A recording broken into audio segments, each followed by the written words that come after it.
Hey everyone, welcome back to the accountancy class. So this is class number 3 of chapter number 3 theory base of accounting principles.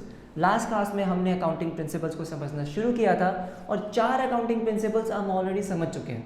First business entity principle, second money measurement, third accounting period और fourth full disclosure principle. उसी के आगे आज हम continue करने वाले हैं. बहुत इंपॉर्टेंट अकाउंटिंग प्रिंसिपल्स को समझेंगे. वीडियो को आपको एंड तक देखना, आपको सब कुछ समझ में आएगा. Okay, so without wasting any time आज की क्लास शुरू करते हैं.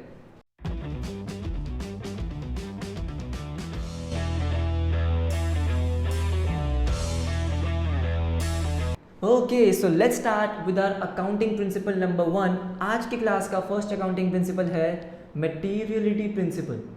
अब मटेरियलिटी प्रिंसिपल और फुल डिस्क्लोजर प्रिंसिपल दोनों बहुत कनेक्टेड है. कैसे? फुल डिस्क्लोजर प्रिंसिपल में हमने क्या पढ़ा था कि बिजनेस में जो भी अकाउंटिंग इन्फॉर्मेशन सिग्निफिकेंट होती है, इंपॉर्टेंट होती है, उन सबको डिस्क्लोज करना ज़रूरी है. राइट? मटेरियलिटी प्रिंसिपल भी वही कहता है. क्या कहता है कि ठीक है, आपको सारी इन्फॉर्मेशन डिस्क्लोज करनी है, लेकिन सारी का मतलब ये नहीं है कि जो बेकार की इन्फॉर्मेशन भी हो, जो किसी काम की नहीं है, आप उसको भी डिस्क्लोज करो. मटेरियलिटी का मतलब क्या है कि आप सिर्फ उन्हीं इन्फॉर्मेशंस को डिस्क्लोज करो, वही इन्फॉर्मेशन अपनी फाइनेंशियल स्टेटमेंट्स में रिपोर्ट करो जो एक्चुअली में मटेरियल है, मतलब इंपॉर्टेंट है. अब कौन सी इन्फॉर्मेशन इंपॉर्टेंट है, कौन सी इंपॉर्टेंट नहीं है, ये बिजनेस कैसे डिसाइड करेगा कि देखो, जो इन्फॉर्मेशन किसी भी यूजर्स को डिसीजन लेने में हेल्प कर सकती है, जो भी इन्फॉर्मेशन किसी भी यूजर को इफेक्ट कर सकती है, वो होती है मटेरियल, इंपॉर्टेंट. अगर कोई ऐसी इंफॉर्मेशन है जिससे किसी को कोई भी फर्क नहीं पड़ रहा, किसी भी काम की नहीं है, उसको डिस्क्लोज करने की जरूरत नहीं है. राइट? देखो क्या लिखा है. According to this principle only those items और information should be disclose that have a material effect and are relevant to the user. Material effect का यहाँ पे क्या मतलब है? जो यूजर्स को डिसीजन लेने में हेल्प करे वो मटेरियल, जो यूजर्स को डिसीजन लेने में हेल्प ना करे वो इमटेरियल. ठीक है? Disclosure of all material fact is compulsory. यही तो बोल रहा था फुल डिस्क्लोजर. ठीक है? But it doesn't imply that even those figures which are irrelevant, किसी भी काम की नहीं है, इररेलेवेंट है, are to be include in the financial statements.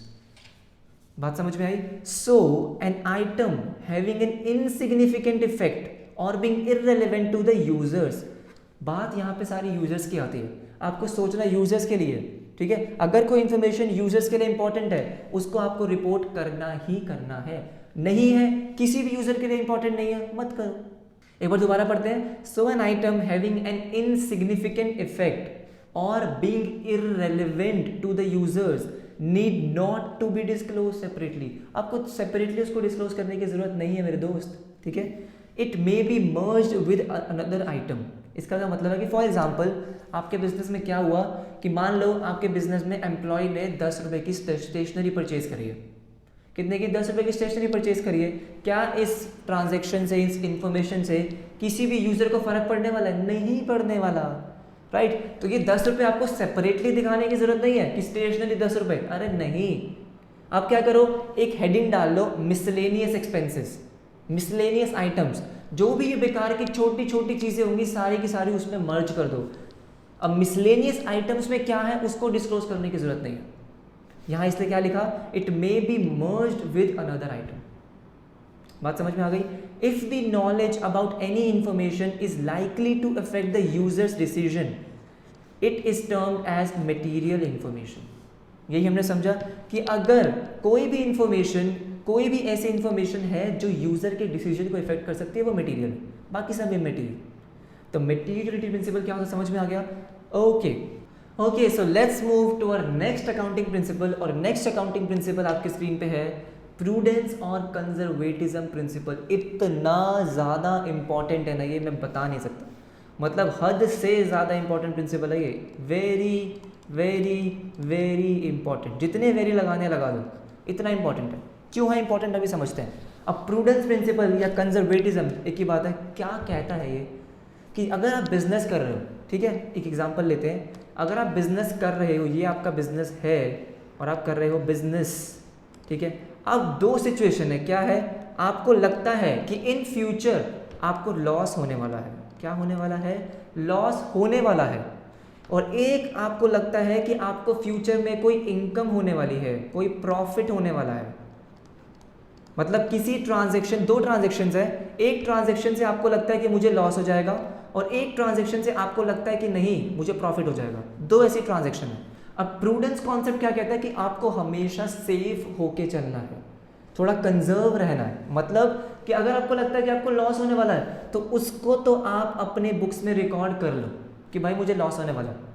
लेकिन अगर आपको लगता है कि आपको प्रॉफिट होने वाला है, इसको आप रिकॉर्ड मत करो। क्यों? क्योंकि अगर नहीं हुआ तो फिर तो दिक्कत हो जाएगी। आपने ज़्यादा प्रॉफिट रिपोर्ट कर दिया लेकिन आपको लगता है लॉस होने वाला है तो आप पहले उसको दिखा दो।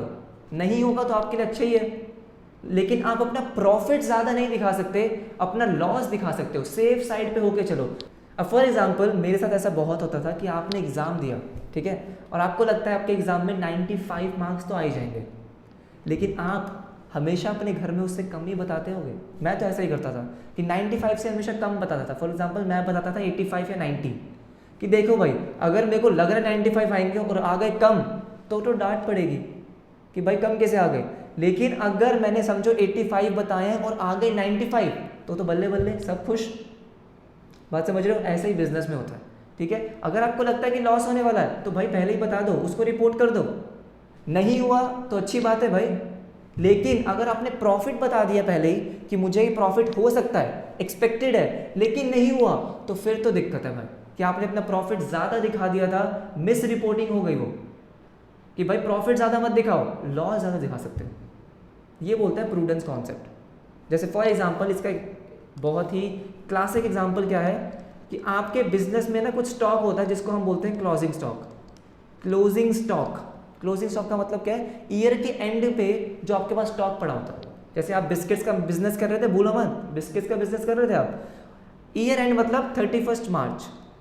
जैसे हमने अकाउंटिंग पीरियड प्रिंसिपल में पढ़ा, ईयर एंड कब होता है? 31 मार्च। 31 मार्च को जो भी आपके पास बिस्किट्स का स्टॉक पड़ा है, मान लो उसकी जो कॉस्ट है, मान लो कॉस्ट है 1 लाख रुपीज़, ठीक है। लेकिन आपको अब समझ में आ चुका है कि लेकिन यार बात ये है कि अब ये 1 लाख रुपीज़ कॉस्ट जो है ये मेरी रिकवर नहीं हो पाएगी। मतलब ये बिस्किट्स जो बिकेंगे वो मेरे सिर्फ 90,000 के ही बिक सकते हैं। इसमें मार्केट वैल्यू कम हो गई है, डिमांड कम हो गई, जो भी फैक्टर्स हो। आपको क्या लगता है कि जो ये 1 लाख रुपीज़ के बिस्किट्स हैं अब आपको कितने के बिकेंगे? सिर्फ 90,000 के ही। इसको हम क्या बोलते हैं? इसकी रियलाइजेबल वैल्यू। रियलाइजेबल वैल्यू मतलब कितने में वो रियलाइज होगा, कितने में वो बिकेगा, कितना आपको कैश मिलेगा उसको बेचने से, उसको बोलते हैं रियलाइजेबल वैल्यू। कितना है? 90,000। मतलब आपकी कॉस्ट 1 लाख है लेकिन रियलाइजेबल वैल्यू 90,000 है। मतलब आपको लग रहा है कि 10,000 का आपको लॉस हो सकता है, तो आप अपना क्लोजिंग स्टॉक कितने से दिखाओगे? 90,000 से। पहले से ही आप प्रिपेयर्ड रहो लॉस के लिए कि 90,000 का ही बिकेगा, इससे ऊपर नहीं बिकेगा। लेकिन अगर आपको लग रहा है कि ये जो मेरे बिस्किट्स हैं इनकी रियलाइजेबल वैल्यू है 1,20,000, ये 1,20,000 के बिक जाएंगे, तो आप उसको 1,20,000 पे नहीं दिखा सकते, आपको 1 लाख पे ही दिखाना पड़ेगा। मतलब अगर आपको लॉस दिख रहा है तो वो लॉस आप बुक कर लो, 90 पे दिखा दो, लेकिन प्रॉफिट दिखा है, एंटीसिपेटेड प्रॉफिट, एंटीसिपेट कर रहे हो आप कि मुझे ये 20,000 का प्रॉफिट हो सकता है, उसको मत दिखाओ, जब होगा तब बुक कर लेना। ये बोलता है प्रूडेंस कॉन्सेप्ट। बहुत इंपॉर्टेंट कॉन्सेप्ट है ये, ठीक है। पढ़ते हैं इसको, क्या लिखा हुआ है। According to this principle prospective profit, prospective का मतलब क्या है? जो फ्यूचर में हो सकता है। जैसे यहाँ पे आपको लग रहा था कि आपको ये 20,000 का प्रॉफिट हो सकता है, हुआ नहीं है, इसलिए इसको क्या बोलते हैं? Prospective. Okay, should not be recorded. Prospective profit को रिकॉर्ड नहीं करना, okay, but all prospective losses, prospective losses मतलब जो यहाँ पे आपको 10,000 का लॉस लग रहा है, ये क्या है? 10,000 का प्रोस्पेक्टिव लॉस है, इसको रिकॉर्ड कर लो। इमीडिएटली बी रिकॉर्डेड, इसको रिकॉर्ड आपको करना है, सेफ होके चलना है आपको। लॉस घाटा लग रहा है रिकॉर्ड करो, प्रॉफिट लग रहा है उसको छोड़ दो भाई, जब होगा तब रिकॉर्ड करना। समझ में आया? देखो अब समझो इसका ऑब्जेक्टिव क्या है, बहुत इंपॉर्टेंट है। The objective of this principle is not to overstate the profit. मतलब प्रॉफिट को आप ओवरस्टेट मत करो, प्रॉफिट को ही अभी से मत दिखाओ ज्यादा, ठीक है, of the enterprise in any case, and this concept ensures that a realistic picture of the company is portrayed. मतलब अभी आप अपना प्रॉफिट ज़्यादा मत दिखाओ, समझो अगर ऐसा होने लग जाता कि कंपनीज अपना प्रोस्पेक्टिव प्रॉफिट्स दिखाने लग जाती, मतलब अगर कंपनी को लग रहा है, बिजनेस को लग रहा है कि मुझे प्रॉफिट हो सकता है, दिखा दो, आप सोचो बिजनेस क्या करती, अपना प्रोस्पेक्टिव प्रॉफिट दिखाती। मुझे लग रहा है कि मुझे अब इस बिस्किट से 1 लाख के जो बिस्किट्स हैं ये 2 लाख के बिकेंगे, मुझे लग रहा है। अगर मैं अभी से इसको रिकॉर्ड करने लग जाता तो क्या हुआ, एक रियल पिक्चर शो होती? नहीं। ठीक है, क्यों? क्योंकि आप अपने प्रॉफिट ज़्यादा दिखा रहे हो। जो आपके यूजर्स होंगे आपके फाइनेंशियल स्टेटमेंट्स के बेसिस पे जो डिसीजन लेंगे वो उनका डिसीजन गलत हो जाएगा। उनको लग रहा होगा कि आपको 2 लाख का प्रॉफिट होने वाला है, 1 लाख का प्रॉफिट होने वाला है। क्या एक्चुअली में वो होगा आपको नहीं पता, नहीं हुआ तो वो तो मर गए ना, उनको तो दिक्कत हो गई, राइट। इसीलिए कहा जाता है कि भाई अगर आपको लग रहा है प्रॉफिट होने वाला है उसको भूल जाओ, राइट, उसको मत रिकॉर्ड करना, क्योंकि आपको पता है कि बिजनेस ऐसा करने लग गई तो फिर तो वो अपना प्रॉफिट ही दिखाती रहेंगी। इसलिए बोला गया कि प्रॉफिट मत दिखाओ, एंटीसिपेटेड प्रॉफिट को मत दिखाओ। लेकिन आपको जेन्युइनली लग रहा है कि आपको लॉस हो सकता है तो उसको दिखा दो, ठीक है। अब देखो थर्ड पॉइंट क्या कहता है, ध्यान से समझते हैं थर्ड पॉइंट को। When different equally acceptable alternative methods are available, when different equally acceptable alternative methods are available, the method having the least favorable immediate effect on profit should be adopted। ओह क्या लिखा हुआ है, बहुत easy language है, समझ में आ जाएगा। देखो जैसे कि आपके पास यहाँ पे क्लोजिंग स्टॉक को रिकॉर्ड करने के 2 ऑप्शन थे। अगर मैं बात करूँ, एक उसकी कॉस्ट पे रिकॉर्ड कर लो ₹1 लाख, या फिर आपको लग रहा है कि 90,000 इसकी रियलाइजेबल वैल्यू है, इस पे रिकॉर्ड करो, ठीक है। अब मान लो कि ये दोनों ही एक्सेप्टेबल है, मतलब इन दोनों में से आप कोई भी चूज कर सकते हो। जैसे मैंने यहाँ पे लिखा different equally acceptable alternative methods. अब ये मान लो कि आपके पास ये दोनों ही एक्सेप्टेबल मेथड्स हैं, लेकिन आपको हमेशा कौन सा चूज करना है, आपको वो वाला ऑप्शन चूज करना है जो एक्चुअली में आपके प्रॉफिट को कम शो करे, मतलब जो एक्चुअली में आपके प्रॉफिट के लिए फेवरेबल ना हो। जैसे कि अगर आप 1 लाख शो करोगे तो आपके प्रॉफिट जो है वो 1 लाख से इंक्रीज हो जाएगा। अगर आप 90,000 शो करोगे तो आपका प्रॉफिट 90,000 से इंक्रीज होगा। तो लीस्ट फेवरेबल कौन सा है, 90,000। तो आपको किस पे शो करना है, 90,000 पे, यही लिखा हुआ है। When different equally acceptable alternative methods are available, the method having the least favorable immediate effect on profit should be adopted। Simple सी बात है, अगर आपके पास बिजनेस में किसी भी ट्रांजैक्शन को रिकॉर्ड करने के लिए एक से ज़्यादा ऑप्शंस हैं, जैसे डेप्रिसिएशन को रिकॉर्ड करने के लिए हमारे पास ज़्यादा ऑप्शंस होते हैं, राइट। सिमिलरली क्लोजिंग स्टॉक को रिकॉर्ड करने के लिए ऑप्शंस होते हैं। तो अकाउंटेंट को हमेशा वो ऑप्शन चूज करना चाहिए जिससे प्रॉफिट पे लीस्ट फेवरेबल इम्पैक्ट हो, मतलब जिससे प्रॉफिट ज़्यादा ना दिखे, ओवरस्टेट ना हो, कम ही दिखे, वो वाला ऑप्शन चूज करो। ओके, एग्जाम्पल मैंने लिखा हुआ वही कि closing stock is valued at lower of, क्या लिखा मैंने, लोअर ऑफ कॉस्ट और नेट रियलाइजेबल वैल्यू। जैसे हमने यहाँ पे लिखा ये थी इसकी कॉस्ट और ये थी उसकी रियलाइजेबल वैल्यू, इन दोनों में से लोअर कौन सा है, 90,000, तो मैं 90,000 पे ही क्लोजिंग स्टॉक को रिकॉर्ड करूँगा। ये बात समझ में आई। अब नेक्स्ट एग्जाम्पल मैंने लिखा है प्रोविजन फॉर डाउटफुल डेट्स। अब प्रोविजन फॉर डाउटफुल डेट्स होता क्या है इसको हम आगे डिटेल में पढ़ेंगे, लेकिन मैं आपको मीनिंग समझा देता हूँ अभी यहाँ पे। देखो आप हो ये, है ना, मान लो आपके बहुत सारे कस्टमर्स हैं, ये 3 कस्टमर्स थे, A, B और C कस्टमर्स हैं। कस्टमर्स का मतलब क्या है कि आपने इनको करी है सेल, अपने गुड्स की सेल करी है, बिस्किट सेल करें, A को 10,000 के, B को 20,000 के और C को 30,000 के, राइट। और इन तीनों ही कस्टमर्स ने आपको पैसे अभी नहीं दिए, ये बाद में देंगे। तो ये तीनों एक्चुअली में आपके क्या है, ये तीनों हैं आपके डेटर्स। अकाउंटिंग टर्म्स पढ़ी थी, याद है ना। डेटर्स का मतलब क्या है, आपने गुड सेल करे और आपको पैसे नहीं मिले तो वो कस्टमर आपका क्या हो जाता है, डेटर बन जाता है, ठीक है। अब A, B और C आपके लिए डेटर्स हैं जो आपको पैसे देंगे। अब मान लो कि A की फाइनेंशियल सिचुएशन सही नहीं चल रही, उसको कुछ बहुत लॉस हो गया, कोविड की वजह से जॉब चली गई, कुछ भी है, तो अब आपको लग रहा है कि A मेरे 10,000 रुपीज़ नहीं दे पाएगा, वो मुझे सिर्फ और सिर्फ ज़्यादा से ज़्यादा सिर्फ 6,000 ही दे पाएगा। अभी पक्का नहीं पता आपको, आप सिर्फ एस्टिमेट कर रहे हो, प्रोस्पेक्टिव है ये। आपको लग रहा है कि मेरी उससे बात हुई, आपने उससे बात करी, कि ए मुझे तो 10,000 रुपीज़ दे देगा ना। उसने कहा यार दोस्त अभी तो मैं नहीं दे पाऊँगा और मुझे लगता है कि शायद मैं 5-6 हज़ार ही दे पाऊँगा, ज़्यादा नहीं दे पाऊँगा, मेरे पास पैसे हैं ही नहीं, जॉब चली गई। तो आपको क्या लग रहा है, अब सिर्फ 6,000 मिल सकते हैं मैक्सिमम। तो 4,000 रुपये का जो आपको लग रहा है पैसे नहीं मिलेंगे, ये क्या है, प्रोस्पेक्टिव लॉस। क्या है, प्रोस्पेक्टिव लॉस। तो अभी आप क्या करते हो, इसीलिए 4,000 का बना लेते हो प्रोविज़न। क्या बना लेते हो, प्रोविज़न बना लेते हो और अपना लॉस बुक कर लेते हो कि यार ये 4,000 का मुझे लग रहा है कि मुझे शायद पैसे नहीं मिलेंगे। ठीक है, ये 4,000 को ही हम बोलते हैं provision for doubtful debts. Debts का मतलब डेटर, डाउटफुल का मतलब पैसे शायद नहीं मिलेंगे। बात समझ में आई? आपको सिर्फ मीनिंग समझने की ज़रूरत है, डिटेल में हमें आगे पढ़ना ही है। ओके, तो प्रूडेंस कॉन्सेप्ट, प्रूडेंस प्रिंसिपल, जैसे मैंने आपको कहा बहुत इंपॉर्टेंट है, इसको आराम से समझना। कोई भी डाउट है प्लीज़ मुझे बताना, मैं सॉल्व कर दूंगा, क्योंकि बहुत ही ज़्यादा इंपॉर्टेंट कॉन्सेप्ट है। Okay, so let's move to our next accounting principle. और नेक्स्ट अकाउंटिंग प्रिंसिपल है हमारा historical cost principle. Again very important. ठीक है, अब हिस्टोरिकल कॉस्ट प्रिंसिपल क्या कहता है, कहता तो वो बहुत सिंपल सी बात है कि जो भी आप एसेट्स परचेज करते हो, एसेट्स फॉर एग्जांपल लेते हैं कि आपने एक मशीनरी परचेज करी है। क्या परचेज करी है, मशीनरी। आपने मशीनरी परचेज करी 50,000 रुपीज़ की, राइट। 50,000 रुपीज़ की आपने परचेज करी है, इसको मैं क्या बोलता हूँ, मशीनरी की कॉस्ट। क्या बोलूँगा, मशीनरी की कॉस्ट, या फिर हम बोल सकते हैं एक्विजिशन प्राइस। एक्विजिशन प्राइस मतलब कितने की एक्वायर करी, परचेज करी, एक्विजिशन प्राइस, राइट। 50,000 की कॉस्ट है। अब क्या है, हिस्टोरिकल कॉस्ट कहता है कि आप अपनी मशीनरी को 50,000 की ही बुक्स में रिकॉर्ड करोगे, इररिस्पेक्टिव ऑफ कि उसकी मार्केट वैल्यू कितनी है।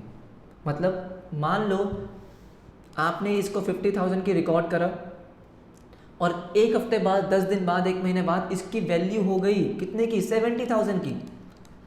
डिमांड बढ़ गई, ठीक है, मस्त मशीन है, सब खरीद रहे हैं, 70,000 की हो गई। क्या आप अपनी मशीनरी 70,000 की रिकॉर्ड करोगे? नहीं, आप 50,000 की ही रिकॉर्ड करोगे। मतलब जितने की आपने परचेज करी है, जो उसकी एक्चुअल में कॉस्ट थी, उसी पे ही रिकॉर्ड करोगे। बेशक मार्केट वैल्यू जितनी मर्जी चेंज होती रहे, अगर इसकी कॉस्ट 10,000 भी क्यों ना हो जाए, आप फिर भी उसको 50,000 पे ही रिकॉर्ड करोगे। ये बोलता है हिस्टोरिकल कॉस्ट प्रिंसिपल। ठीक है, अब क्या मशीनरी बैलेंस शीट में हमेशा ही 50,000 की रिकॉर्ड होगी? नहीं, इसकी वैल्यू जैसे जैसे आप यूज़ करते जाओगे, जैसे जैसे टाइम जाता रहेगा, डिक्रीज होती है। और मैं इस पे रिकॉर्ड करता हूँ डेप्रीसिएशन। क्या रिकॉर्ड करता हूँ? डेप्रीसिएशन। लेकिन मैं डेप्रीसिएशन हमेशा किस पे रिकॉर्ड करूँगा? उसकी कॉस्ट पे रिकॉर्ड करूँगा। जैसे फॉर एग्जांपल कि मैंने मान लिया कि ये मशीनरी 5 ईयर्स तक चलने वाली है। कितने साल तक? 5 साल तक। 1 2 3 4 5। तो जनरली मैं क्या करता हूँ, मैं डेप्रीसिएशन कैसे रिकॉर्ड करूँगा? 50,000 डिवाइडेड बाय 5, 10,000 का डेप्रीसिएशन मैं हर साल रिकॉर्ड करूँगा।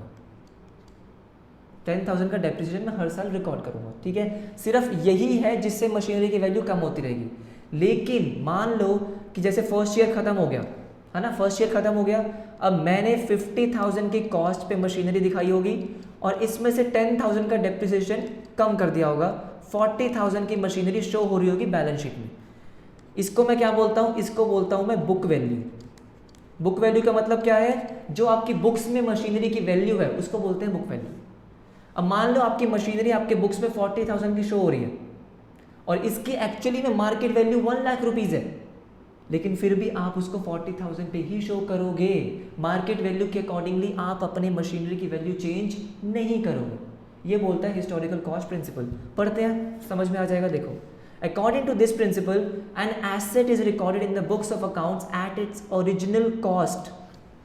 Original cost comprising of the cost of acquisition, purchase करी होगी, all the expenditure incurred for making the asset ready for use. इसका क्या मतलब है ये भी समझ लेते हैं। देखो, अब आपने 50,000 की मशीनरी को परचेज किया, 50,000 पे करे, प्लस अब उस मशीनरी को इंस्टॉल करने के लिए आपको 5,000 रुपीज़ का खर्चा और हो गया। ठीक है, जैसे फॉर एग्जांपल एसी परचेज करते हो ना अपने घर पे, एसी को इंस्टॉल करने का अलग खर्चा आता है ना, वैसे ही मशीनरी को इंस्टॉल करने का अलग खर्चा आया। ये जो 5,000 आपने स्पेंड करे हैं, पे करे हैं, क्यों करे? ताकि मैं मशीनरी को यूज़ कर सकूँ, मशीनरी रेडी टू यूज़ बन सके। तो मैंने यहाँ पे क्या लिखा? जो भी खर्चा होगा मशीनरी को रेडी टू यूज़ बनाने के लिए, वो सारा आप ओरिजिनल कॉस्ट में रिकॉर्ड करोगे, उतने पे मशीनरी की वैल्यू रिकॉर्ड करोगे। तो यहाँ पे मैं मशीनरी कितने की रिकॉर्ड करूँगा, 55,000 की। 50,000 उसका मशीनरी का कॉस्ट था प्लस 5,000 इंस्टॉलेशन, 55,000 की, ठीक है। एक बार दोबारा पढ़ लेते हैं first point. According to this principle an asset is recorded in the books of accounts at its original cost 50,000 comprising of the cost of acquisition and all the expenditure incurred for making the asset ready to use। all the expenditure मतलब installation वाला, ये बात समझ में आती है। asset is recorded at the cost price at the time of purchase and subsequently depreciation is charged on it। आप हमेशा उसको क्या, उसके कॉस्ट प्राइस पे रिकॉर्ड करोगे और उस पर डेप्रिसिएशन चार्ज करते रहोगे, ठीक है। Market value of the asset में चेंज, जैसे मैंने आपको कहा कि मार्केट वैल्यू चेंज हो सकती है with the time, but the asset will be shown at the book value only. Book value का मतलब क्या था, जो उसकी कॉस्ट थी माइनस डेप्रिसिएशन, उसको मैं बोलता हूं बुक वैल्यू, ठीक है। क्या लिखा मैंने कि market value of the asset may change with the time but asset will be shown at the book value, that is cost price less depreciation. समझ में आ गया, इजी था, मुश्किल नहीं है बिल्कुल भी। एग्जाम्पल है लिखा हुआ, देख लेते हैं। Machinery is purchased for rupees 1 lakh and at the time of preparing the financial statements, even the market value is 2,50,000। बेशक उसकी मार्केट वैल्यू 2,50,000 क्यों ना हो जाए, आप मशीनरी 1 लाख पे ही दिखाओगे लेस डेप्रिसिएशन, जो भी उस पर डेप्रिसिएशन होगा, लेकिन आप 2,50,000 को अपने बुक्स में बिल्कुल भी कंसिडर नहीं करोगे। ये बोलता है हिस्टोरिकल कॉस्ट प्रिंसिपल। समझ में आया, राइट। तो आज हमने 3 बहुत इंपॉर्टेंट प्रिंसिपल्स डिस्कस करे। पहला हमने डिस्कस किया था मटेरियलिटी प्रिंसिपल, कि सिर्फ मटेरियल इंफॉर्मेशंस को ही आपको रिपोर्ट करना है। सेकंड तो बहुत इंपॉर्टेंट था प्रूडेंस, एंटीसिपेटेड लॉसेस को रिकॉर्ड कर लो लेकिन एंटीसिपेटेड प्रॉफिट्स को इग्नोर कर दो। और अभी हमने पढ़ा हिस्टोरिकल कॉस्ट प्रिंसिपल, कि अपने एसेट्स को आपको कॉस्ट पे ही रिकॉर्ड करना है और उस पर डेप्रिसिएशन लगाना है, लेकिन मार्केट वैल्यू से आपको कोई फर्क नहीं पड़ना चाहिए। सो आई होप आपको ये तीनों अकाउंटिंग प्रिंसिपल समझ में आ गए होंगे, राइट। तो आपको करना क्या है, अभी तक हमने जितने भी कॉन्सेप्ट्स कर लिए हैं, जितने भी प्रिंसिपल्स हमने समझ लिए हैं, उन सबको रिवाइज करते रहो। कोई भी डाउट है तो आप मुझसे पूछ सकते हो, कमेंट सेक्शन में लिख दो या मुझे इंस्टाग्राम पे मैसेज कर सकते हो, मैं उसको डेफिनेटली सॉल्व करूँगा। ओके, नेक्स्ट क्लास में इस चैप्टर का अंत हो जाएगा, कंप्लीट कर लेंगे। ओके, तो अगर आपने चैनल को सब्सक्राइब नहीं किया तो प्लीज़ उस सब्सक्राइब बटन को प्रेस कर दो, उस बेल आइकन को प्रेस कर दो, ताकि यूट्यूब बाबा को पता चलता रहे कि आपको सब कुछ समझ में आ रहा है, आपको वीडियो पसंद आ रही है। ओके, लाइक भी दबा देना, राइट। सो मिलते हैं आपसे नेक्स्ट क्लास में, तब तक के लिए बाय बाय।